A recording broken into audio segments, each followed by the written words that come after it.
Alright guys, welcome back to Valorant News. Every single North American Valorant team that could have possibly qualified for the playoffs at Masters Tokyo has done exactly that. NRG with a crazy series win against T1, super competitive result. Crashies gives his thoughts on some of the trash talk that happens during and after the series. Definitely a bit of rivalry between these two teams over the last couple of years, given T1's history in the North American region. Very much intrigued to hear your thoughts in the comments below. Hit the like button if you enjoy. Subscribe if you're new as always, I would greatly appreciate it. Plenty to get into. First of all, wanted to discuss this from George Geddes, right? Just the idea of the way this season has been structured. Not even talking so much about Tier 2, although we'll discuss that in a second, but it's just the timing, right? Masters event is now. Very shortly after this event, we have the Ascension qualifiers, right, to see which Tier 2 team gets up to Tier 1. Then it's the last chance qualifier, and then it's already the World Championship. So the timing of this season has been a bit strange. Maybe it needs to be spaced out a little bit more, but I would prefer just more things to be happening, right? In previous seasons, when we have had multiple Masters events around the world,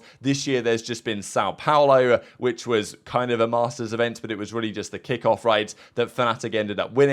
Now we've got this Masters Tokyo with, okay, some league matches in between, but nothing spectacular, and then Champions. So I think it's a fair point that the season ends in August, and there's, you know, only a couple of weeks to practice. Maybe having more time off between the end of this event and going into the LCQ to Champions does need a bit more of a time. But I think it's a fair point that realistically there's like 2 more months of competitive Valorant this year, and then it's going to be until next year, 2024, when we actually get any more action in the space. Now, yes, they've got things planned for the off-season and stuff, but I definitely think the schedule needs to be a lot better next season, and that's not just for Tier 2, but it's also for Tier 1. Speaking of Tier 2, though, I do wonder how many players, and I know that Vanity has been discussing this a fair bit over the last few days, might, given the timing, actually consider the CS2 option. We've seen many players discuss this over the last couple of months, ever since CS2 was confirmed, and they're ramping up CS2 a little bit, right? They've brought Mirage in for Dust 2 in the game. There was even some rumors emerging that they might have a Mirage remake actually come when the game launches. When it launches is a little bit unclear. They say that CS2 is coming out summer 2023, which puts it probably end of June to end of September time. So in that ballpark it's going to arrive, and it might arrive pretty much well aligned with when the Valorant World Championship ends, and therefore a lot of players that either came from CS2 initially, as many did, or CSGO, right, might return to CS2 as a result. Vanity says, I saw the skins in CS2 today, my life has changed, and he's made many other comments about CS2 over the last several days. Cooper even gives his thoughts on changing out the map pool, and you know, like as he says, if this happens, Cooper, you got a spot for me. So, and I do wonder what will happen to many of these, especially Tier 2 players, because the likes of Vanity, yes, he's on SR, but SR, they failed to qualify through the Ascension side. Will they keep those guys around? We've already seen it Disguise, we've already seen Mad Lions release their entire rosters from challenges, and I would expect more organizations to follow. I think that teams like TSM are going to consider, well, we have players under contract. If other teams want to buy those guys out of their contracts, we're better off keeping them around for now. But I would be surprised if Vanity stays on a contract the entire off-season until next year. Yes, he had a good start to the Valorant side, had that run at Cloud9, but yeah, didn't work out at the start of this season, obviously. And it's the same story for a guy like Ye. Ye came from CS. Yes, he's had his biggest success in Valorant, as many of these guys have, and I don't expect Ye to disappear from Valorant. But still, who knows what he's going to think, because he's had his time in Tier 1, it didn't work out on Cloud9, went to Tier 2, his stock is kind of in the mud. As with many of these guys, Vanity's stock isn't in a great spot either. Is he going to walk into a North American franchise team? It's going to be hard to imagine. And even Vanity went as far to tweet this, so there was rumors emerging that for Liquid, because Nitro's taking a step down, they're actually not prioritizing IGLs, they're going a different direction, and Vanity says, there goes my chances, right? So kind of implying that he would have quite liked to do that if the chance was there. So definitely I will keep my eyes on this, because I'm sure that many players, especially with challenges now over, and a lot of those guys thinking, well, maybe the grass is greener again in CS2, and the support that's going to have, and what that means for Tier 2 next year in Valorant is another question entirely. Let's dive then into what happened in this T1 versus NRG series. This was incredibly competitive, and yes, as expected, there's been a bit of beef between Ban, for example, and even Zeto and Autumn to a certain extent, and these NRG guys in general over the last couple of years. T1 as an organization was in North America. They had the team with Steel. They were pretty good early on, Skadoodle and all this, like they had a wild team. team in the early days. That fell apart. They decided to take up the opportunity to become a franchise team in the Pacific, and they actually brought over a couple of guys from Cloud9 with them as well. So there's some history here between T1 and other North American organizations, and they played last night. Already in the early hours of the morning, game 1 was very competitive. NRG won the pistol, and then they threw pretty hard in the kind of conversion round against Classics, and that kind of came back to bite them actually, because if they'd have just won that, then things would have been okay. But Artis made some nice plays again. I think he's been really turning up lately, which is what you want to see from Artis, especially with some questions around, well, Ye is now an agent or free agent again, right, from, it seems like he is from DSG. So what would NRG think about if Ye is now available? Would they think about, oh, you know what, Artis, it's been good, but we want to get back our former guy we had? Maybe, maybe not, but Artis is definitely delivering when it matters. They lost game 1 though. T1 take the game 1. Game 2 was binds, so you would expect an NRG victory here. It was very competitive at the half actually, but in the end, NRG just had too much. Sire player did actually get a crazy clutch here, right? Of course, he was on the guard not that long ago, so yeah, he forces a 6-6 half, but in the end, they have a bit too much NRG on the bind, force a game 3, and this was a wild game 3. Here we are on Pearl. NRG with a monster start at 7-0, but I believe this ends up at 7-5.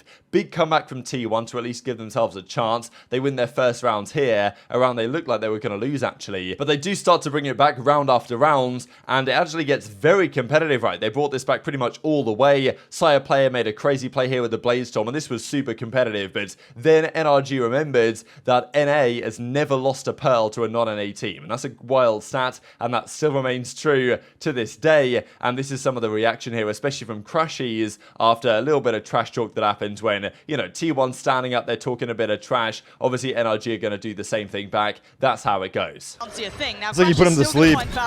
What? What? Now we look towards Artis. He was what the is we doing? player, meant to be the final boss in this note. No one is on that spike. It was just a tap. The second time of asking, he's got a nice little line of sight on this. It was chip damage. Oh, the spacing on that was a little off there. Artis gets away, and now time is against Carpe. He's got no time left on this one, and oh my god, times it to perfection. That was way closer than it should have been. Well done to Artis though. Yeah, there's a lot of emotion going through me. T1 put up a great fight, so a lot of respect to them. I was happy we were able to close it out today, and yeah, on to playoffs. Yeah, they were getting really hype and standing up out of their chairs and like waving at us and stuff, so it's only right that we did it back to them. Like I said, a lot of respect to them. They put up a great fight, and yeah, I'm just super happy. Thank you so much for all your support. We love all of you guys. NRG in the back. Love you all. Which team do you want to go up against at playoffs? I'll take Fnatic. We've never played Fnatic before. I'll take Liquid because they look really good right now and beat Fnatic and EMEA. So, you know, one of the two. I mean, Loud we've played so many times, so hopefully not Loud again, but yeah. Paper Rex would also be fun, I feel like. That would be a fun one. Yeah, I just want to play Paper Rex at their full strength with something, so hopefully something's able to make it, but yeah. So NRG do advance, as Chet says, not happy with how he played at all, but got to the playoffs anyway. Not exactly a surprise, right? They didn't play particularly clean, but this is what NRG do. They make it through, and this I thought was pretty wild again still, that as of even today, there's never been an Americas team that's lost to a non-Americas team on Pearl. 13-0, now 14-0 records. These are the records from Loud and Cloud9 and EG and Leviathan and etc. against all other competition. And even at Champs 2022, XSET were doing the same thing to all of their competition. So it's a pretty wild stat. And NRG keep it going there to win the game 3 against T1. As FNS says, embarrassing performance from me on Lotus. Sorry to the team. But yeah, didn't matter. They bounced back game 2, game 3, and they win it anyway. There was some trash talk coming out of Twitter as well here with NRG saying T1 back to Overwatch 2, you know, with Carpe and the like, right? Former Overwatch guys. So, you know, there's obviously been a bit of beef between these organizations and players over the last couple of years. And get ready to learn Overwatch 2, buddy. I thought was pretty funny. And this was just, you know, the crowd has been great so far. And it's been awesome to see. This was just some of the reaction here from what's been going on in the venue, when in the end, NRG get the job done and they will advance. So yeah, the crowd's been fantastic. Even, you know, a fair bit of NRG supports, maybe surprisingly so, in the venue as well. And there was some respect here between the coach of the team, Autumn, right, who was was with Zeta over at the Cloud9 side and saying that like, my team is better now than we were in scrims last year, right, or in the off-season. No more 4-in-20 scrim results. You've definitely improved. GG's, brother. So keeping it nice and respectful. But that means both Evil Geniuses and NRG advanced without a series defeat into the playoffs. That puts those two teams there. That puts, of course, the winners of the Americas in Loud through. So lots of North American representation here. We'll get onto Alphabet Man here in just a couple of seconds, but firstly just wanted to look at the results of that series, right? So yeah, 2-1 over T1. It was a rough map one here for FNS, right? 7-17, 13-11, but Bine was 13-7, Pearl was 13-11, hyper competitive, but in the end NRG just about clutched up. They went down in that final map, right? It was 10-11. They won 3 in a row. They got over the line. Victor, I mean, Crashies, honestly, yes, he goes negative here, but this guy has just been so good right on the initiator. He's been so good for so long, and he's one of North America's best players, hands down. Yes, his numbers in this series might not look incredible. Artist did a lot of damage on the first bloods, as you would expect, but yeah, Crashies still is something of a backbone, I think, of this team. The final series I'm going to mention today is between ASE, right, attacking Seoul Esports, and Foot Esports. Foot Esports go down at game 1 with ASE taking their first map, but in the end, it goes back Foot's way on the Ascent, and then game 3 just concluded on Lotus in their favour as well. So Foot Esports, they move in the tournament, they knock attacking Seoul Esports out, one of the first teams to be eliminated here. Let me just fully refresh this so we can see the overall numbers, and yeah, it looks something like this. Unfortunate series here for my boy Alphabet Man, but it is what it is. Foot Esports advance, ASE first team out of the tournament, and that now sets up DRX versus Foot Esports for the final qualification game down here. Na'Vi Edward is just about to start as of recording this video. I know some of you guys said, oh, I'll just record the video later to cover everything, but my schedule, it doesn't really work. So it's either you don't get a video at all, or I cover things with like sometimes one more series still to occur. So it is what it is. We'll discuss it tomorrow. Very much enjoyed to hear your thoughts in the comments below. Hit the like button if you enjoyed. Subscribe if you're new. Take care, and I'll see you next time.